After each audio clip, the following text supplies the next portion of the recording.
sure there was a valid reason for not removing it from one part of the judicial system when it comes to witnesses appearing or adjudicating and not going to some other section. Sometimes we can bog ourselves down in paperwork if we want to, with moving things around. If it's not broken or if it's still working, why destroy it and bring in something that you don't know if it's going to work? Thank you, Madam Speaker. Resuming debate, the honourable member Battle River Crowfoot. Thank you very much, Madam Speaker, and as always, it is an honor to be able to join into the debate and discussions that take place, the important debates and discussions that take place within this House, and as well to be able to discuss the wide variety of issues, both directly and indirectly addressed through Bill S4. And Madam Speaker, I would note that I will be streaming this speech live on Facebook, where I will endeavor to not only address some of the very important aspects to Bill S4, but as well endeavor to take feedback and comments from those who are watching on Facebook. At DC Couric is my Facebook handle, and we'll look forward to being able to address some of the comments and concerns that constituents bring forward. You know, Madam Speaker, we have with Bill S4 that codifies some of the dynamics that existed during the course of COVID, things like video appearances, making it so that certain technical and administrative challenges associated with the circumstances about offices being closed, for example, the fact that fingerprinting could be delayed process, a whole host of administrative concerns. And Madam Speaker, I think that something that I'd like to highlight, and I'd encourage those watching live on Facebook to share their stories as well about some of the dynamics associated with rural crime. Because, Madam Speaker, access to justice is something that is not unique to rural Canadians. This didn't start in 2020 with COVID, and it certainly hasn't repaired itself as we have seen life get back to normal. Madam Speaker, often you have wide distances. My constituency, for example, Madam Speaker, as many of those watching from my constituency will know, that it's about 5 hours from corner to corner. You're talking hours to the nearest courthouse. And in many cases, you have the response time of law enforcement to very serious crimes is measured in hours or, Madam Speaker, even sometimes in days. And I think, Madam Speaker, it's important context that we see this soft on crime. It was referenced yesterday, and I happen to agree with the statement that was made the other day by one of my Conservative colleagues. It's this hug-a-thug approach. And Madam Speaker, it's really unfortunate because we are seeing that my constituents are facing the consequences of that soft on crime approach by not seeing our justice system as a system that serves justice. In fact, Madam Speaker, one of the most common statements that I receive from constituents is that we do not have a justice system. It's simply a poor excuse for a legal system. And Madam Speaker, I certainly see the Liberal record over the past 7 years as being one that just piles on failure after failure, whether it be C5 that eliminates a whole host of sentences for very, very serious crimes. And the Justice Minister, in an astounding level of ignorance and arrogance, simply says, well, we'll leave it up to the judges. Well, Madam Speaker, I have more examples than I could fit in days of debate about where the justice system does not actually bring about the punishments that should certainly fit the crime, and we are seeing a massive erosion of trust in the system. So, Madam Speaker, I I'm seeing specifically a member from the government that seems to be participating in my Facebook Live. I thank him for his viewership and amplification of the sound, common sense, conservative message that certainly resonates with Canadians. And, Madam Speaker, I would note something that I think is especially relevant. Because, Madam Speaker, you have an astounding level of ignorance displayed by the Liberals, and this was highlighted actually just the other day, that the rule of law to them seems to be this plaything. And I'd like to quote actually, Madam Speaker, a text message sent from the Minister of Public Safety that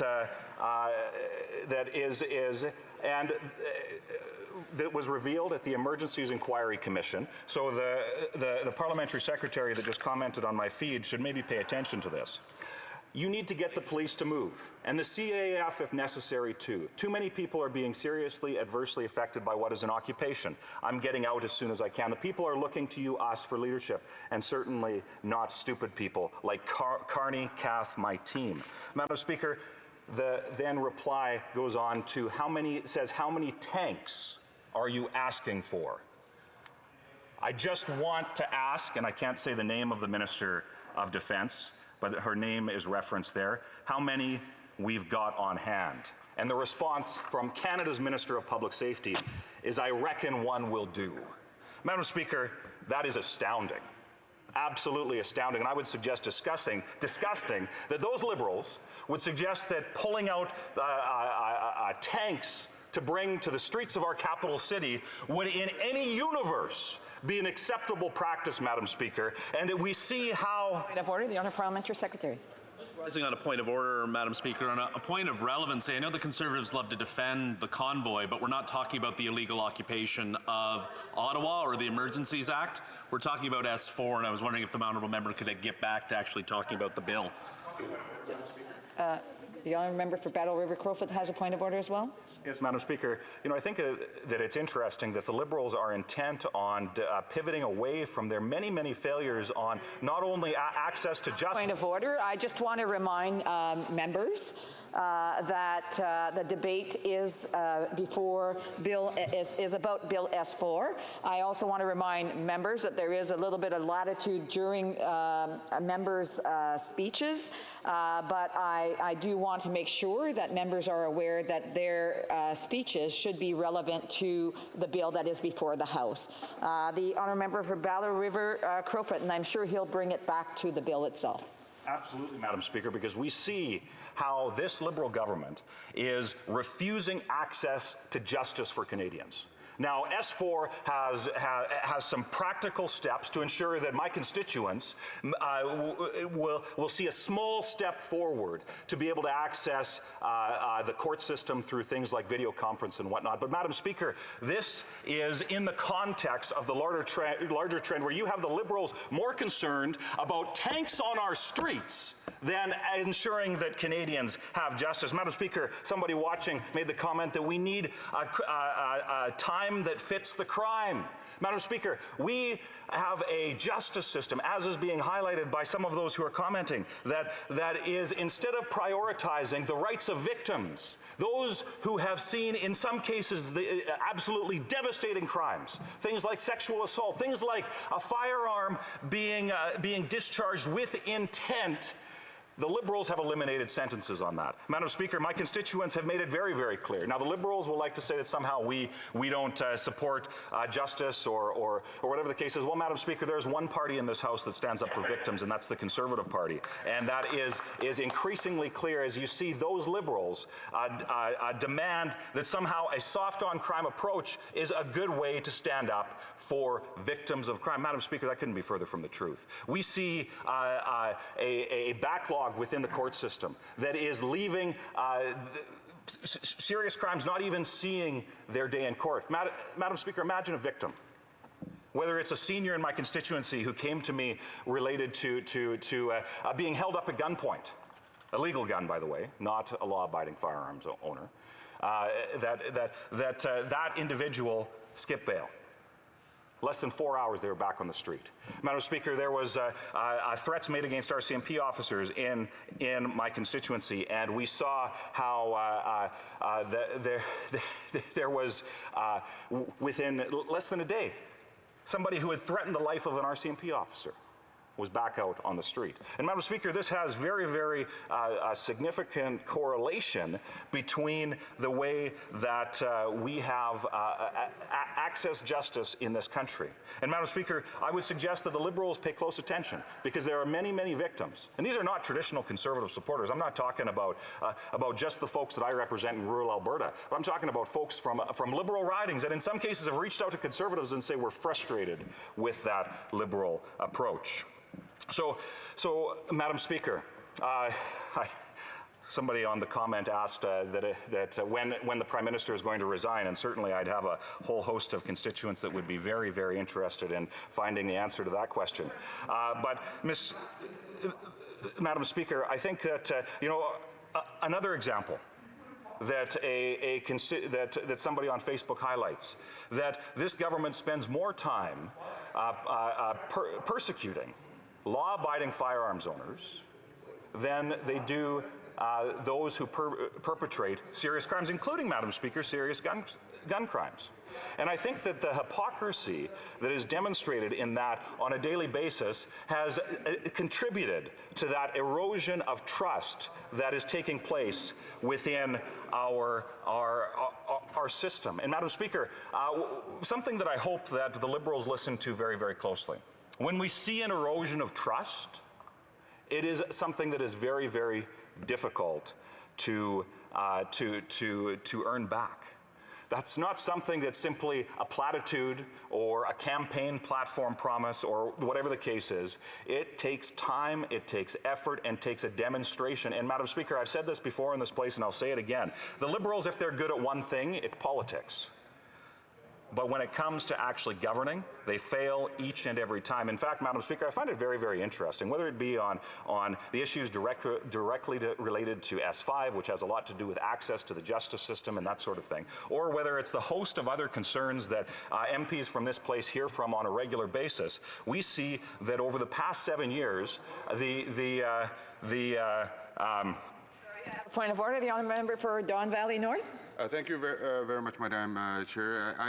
I think the member, during his remarks, he mentioned that he is live broadcasting the debate, and I wonder what's the rules around taking videos or live broadcasting through Facebook while we're debating. I don't know. I just want to ask them.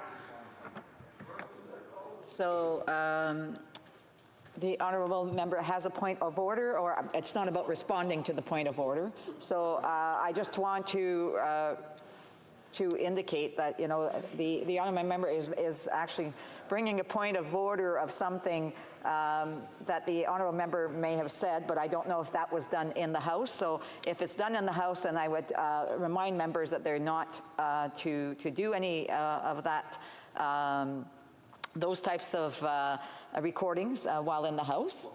And so, on the point of order, the honourable member for Hamilton Centre. Thank you, Madam Speaker. And this is not something I do regularly, but I rise to actually support the honourable member from the Conservative Caucus. I'm watching the live stream here. It's pretty clear that it's actually being restreamed from the CPAC. So I commend him on his innovation. I had wondered myself, perhaps, Madam Speaker, if he was doing it from his phone, if the live stream would be going up his nose or catching his chin or something of that nature, but that's not the case. It's well streamed, and I support the member for using technology to bring his residents into the chambers. Thank you. Yes, so I just, again, I'll just go on that point, is the live stream from, I don't know, whatever platform he's using, whether it's Parlview or whatever, it's public, and so the honourable member is free to do that as long as he's not filming in the House here.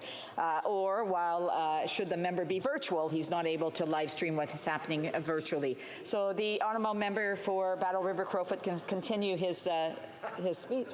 So I have ruled on it. If it's anything different than what I have ruled, then the honourable member for Edmonton Manning can rise on the point of order. If it's a different point of order.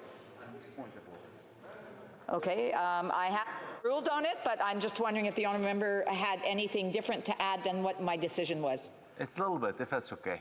The honourable member for Edmonton Manning. Well, thanks for allowing this. I just want to point out one thing is this bill is not a controversial bill by any chance. We're all in agreement that the importance of putting this bill back. And It has nothing to do with the point of order.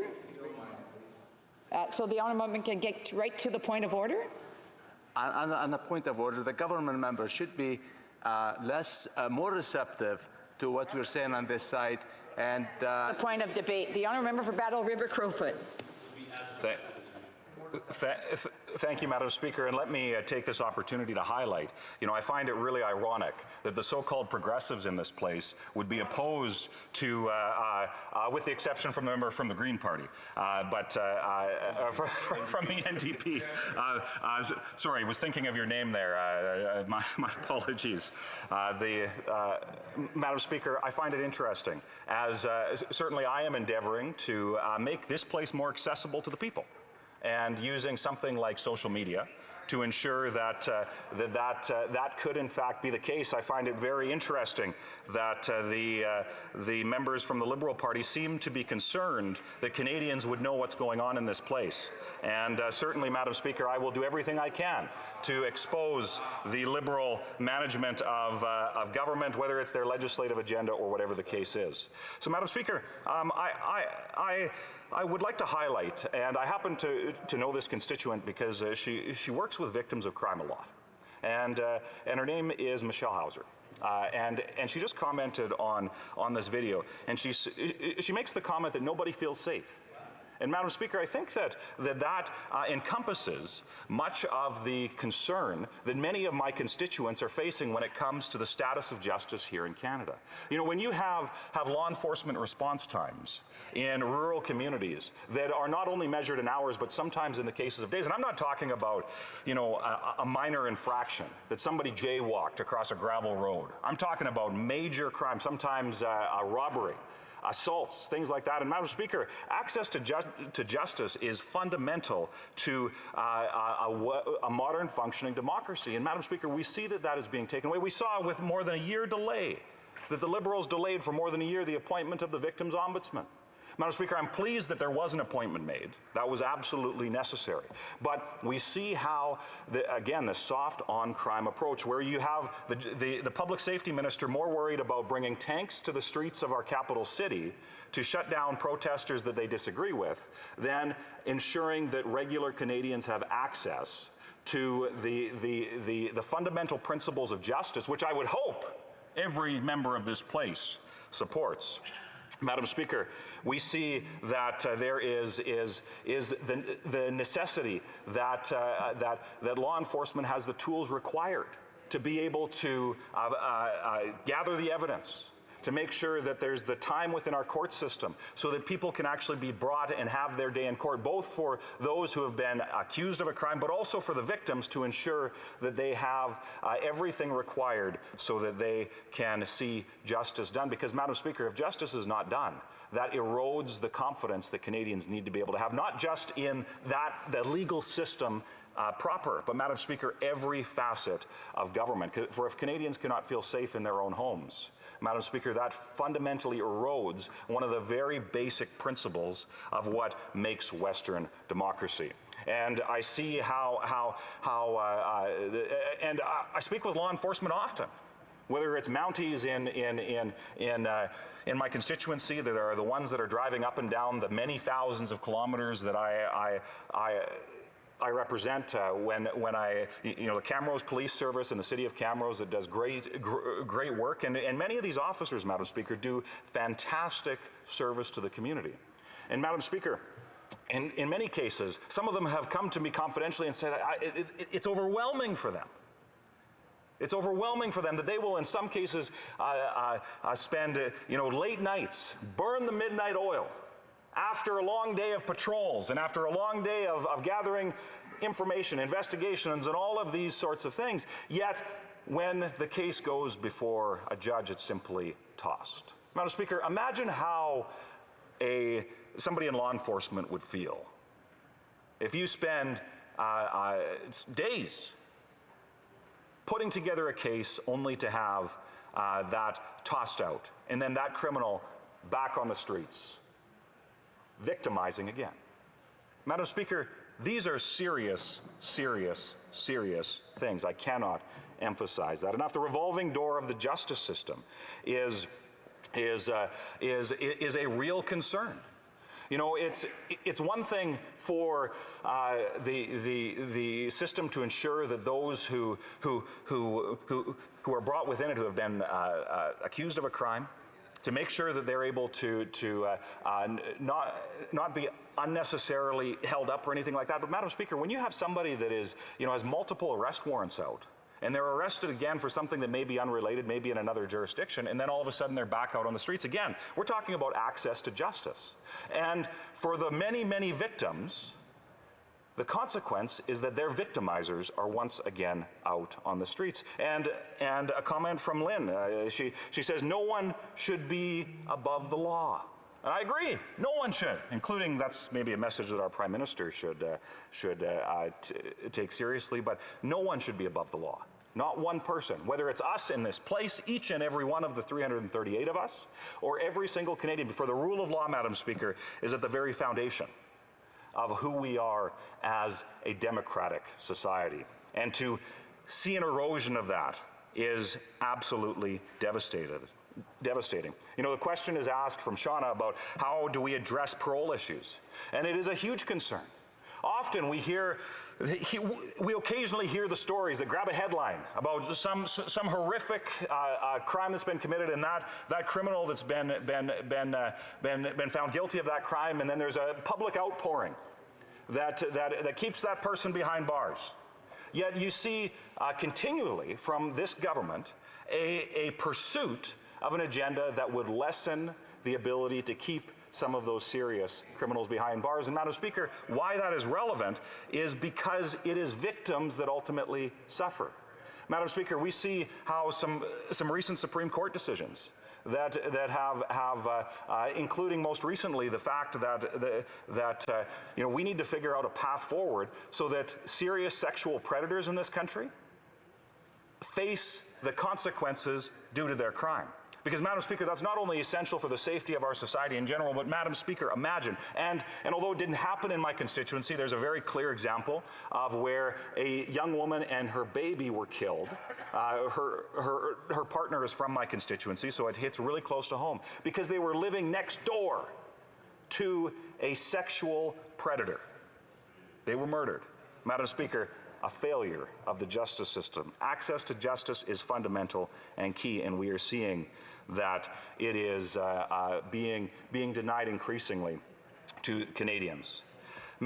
Madam Speaker, a comment about losing faith in the RCMP institutions, and I take that point when we have the Commissioner of the RCMP, where there's been political interference. In the largest mass shooting in Canadian history, the Commissioner of the RCMP was facing political pressure from a minister to further their political agenda. Madam Speaker, you talk about access to justice. When you have the top brass of Canada's national law enforcement organization that are facing political pressure. Point of order. Parliamentary Secretary to the Minister of Canadian Heritage. Madam Chair, or Madam Speaker, we are once again, I know the honourable member is reading comments off Facebook, but we should be focused on the bill, which is S4. It doesn't deal with the RCMP and the brass and whatever his constituents are thinking. And it's nice that he's responding to that, but he needs to be relevant and he needs to speak about the bill before the House. I want to remind the member, I've been listening as well, and I want to remind the member that he should be speaking to the bill itself, and I would remind him that again. So the honourable member for Battle River Crowfoot. Sorry, I have a point of order. The honourable member for Fundy Royal. Madam Speaker, I notice some of the members across the way are repeatedly interrupting my honourable colleague's speech. And I want to remind them that there's an agreement, all-party agreement, to have this debate collapse. But if they continue with the interruptions, that's going to have to be revisited. Again, I would just say that that's not really a point of order. I think that the honourable member has an issue with that, and he should take it to his House Leader and his whip. The honourable Parliamentary Secretary has another point of order. On the same point, Madam Speaker, it's a little disappointing that the Conservative critic is suggesting that we don't follow the standing orders, and if the Conservatives are permitted not to follow the standing orders, the debate should collapse. But in the absence of that, I would just remind members that points of orders have to be used judiciously as well. And so I would just say that, again, I just ruled on the point of order that the honourable member for Fundy Royal has put forward. And I do want to remind members that they are to ensure that they are speaking about the bill that is before the House. I understand that there is some latitude, but the honourable member is actually going over that as well. So I just want to remind the honourable member to stick to the debate on S4. The honourable member. Madam Speaker, how much time do I have left? 2 minutes. About 2 minutes. So, Madam Speaker, I'm happy to respond to that, because when it comes to the administration of justice within my constituency, it is RCMP members, the hard-working men and women that wear the surge, that are those who are facing the consequences of Liberal mismanagement. And the reason why it has such a close correlation to Bill S4 that is before this House is because, Madam Speaker, it is fundamentally associated with access to justice. So, Madam Speaker, as I talk about many of these things and made it very, very clear, both in the Facebook Live, which I've been happy to endeavor to expand the public's access, Canadians' access to this place, as is fundamental. And, Madam Speaker, for democracy is not simply about election day, but each and every day in between. And it's been certainly an interesting experiment, if you will, Madam Speaker, and I found it interesting, certainly very disappointing, that members specifically of the Liberal Party would hate any attempt to be progressive in the access, in Canadians' ability to access our democracy. And so I think that as we wrap up, as I wrap up this speech in the last few seconds, Madam Speaker, I would simply say this. The rule of law is fundamental to a modern, functioning democracy, and we are seeing an erosion of that. We need to prioritize access to justice in every way possible. In some ways, that has to do with ensuring that there's video conference options, that there's administrative details that can be sorted out so that there's not unnecessary delays based on in what in many cases our criminal code was written by Prime Minister John Sparrow back in the 1800s, although it's been updated significantly since then. Madam Speaker, over the course of our country's history, we have to ensure that it's updated to ultimately ensure that Canadians have access to justice, that victims are protected, and that those who commit crimes in this country face the time that is due them. Thank you very much, Madam Speaker, and I look forward to questions from others within this place. Questions and comments. The Honourable Parliamentary Secretary to the Minister of Canadian Heritage. Thank you so much, Madam Speaker. And I was watching on Facebook, and I guess I understand why the honourable member was dog whistling to the convoy crowd, because there were a number of comments on there he doesn't seem to be correcting, including that the Prime Minister should be arrested, and so on and so forth. And it's disappointing to see the honourable member play to the lowest common denominator. But I did ask a question in that forum, and I'd like to give him an opportunity to answer, is that he talks about, and his colleagues talk about, US-style laws. And can he give us an example in the United States, especially in the southern United States, of the types of laws he wants where it's actually made those communities safer? The honourable member for Battle River Crowfoot. Madam Speaker, I think that it's interesting how that member seems to suggest that many Canadians, their opinions don't matter. I'll specifically address the question, however. Here's the reality. You see that that member and many members of the Liberal Party are attempting to paint Conservatives as somehow being something that very clearly we are not, when we are standing up for and with victims of serious crime. Madam Speaker, we believe as well, in fact, it was a Conservative bill brought forward from a Conservative MP from the Maritimes in the last Parliament that passed with to ensure that there's a strategy to address recidivism. Madam Speaker, the fact that those members would try to make somehow, what we're doing standing up for victims some comparator to Trump, when the biggest comparison to Trump, I think, in this place is we have a Prime Minister that has more ethical violations than he can count. Madam Speaker, the reality is this. Conservatives have and will continue to stand up for victims because that's what Canadians expect in this place. Questions et commentaires. L'honorable député de Drummond. The honourable member for Drummond. Pour son discours et pour son I'd like to thank the member for his speech and for his initiative streaming this live on his Facebook page. I found this interesting too, that other colleagues were participating on my colleagues through his Facebook page. I heard the member talk about the stiffness of sentences and that they should be even stiffer for serious crimes. I visited a medium security facility in Drummond where there were systems in place to promote rehabilitation of offenders, even in the case of violent crimes. So I was wondering if it might be better to make more use of parole, or and I'd also like to know what evidence my colleague is relying on to justify stiffer sentencing and less focus on rehabilitation. The honourable member for Battleford Crowfoot. So, Madam Speaker, I appreciate the question, although it feeds into the false premise that somehow we're asking for stiffer penalties, because it's the Minister of Justice that often suggests that they should raise the maximum penalty that is allowable for serious crimes. Yet, I have yet to hear the Minister of Justice from the Liberal Party acknowledge the number of times on any offence that the maximum penalty is in fact brought forward. You know, Madam Speaker, there's significant evidence, and I'm proud to represent many correctional officers in my constituency. There is an institution in Drumheller. In fact, I speak often with members of the Correctional Service of Canada who are incredibly frustrated about some of the ways that even within prisons, the rights of serious criminals are prioritized over the rights of the well-being of correctional officers. So, Madam Speaker, I have to allow for other Questions, questions et commentaires. The honourable member Edmonton Strathcona. I'd like to thank my colleague from Alberta for his intervention today. You know, he didn't speak an awful lot about the bill at hand. There wasn't an awful lot there on S4. So I certainly hope later on today, as I do my speech, I am afforded the same leniency to expand upon thoughts.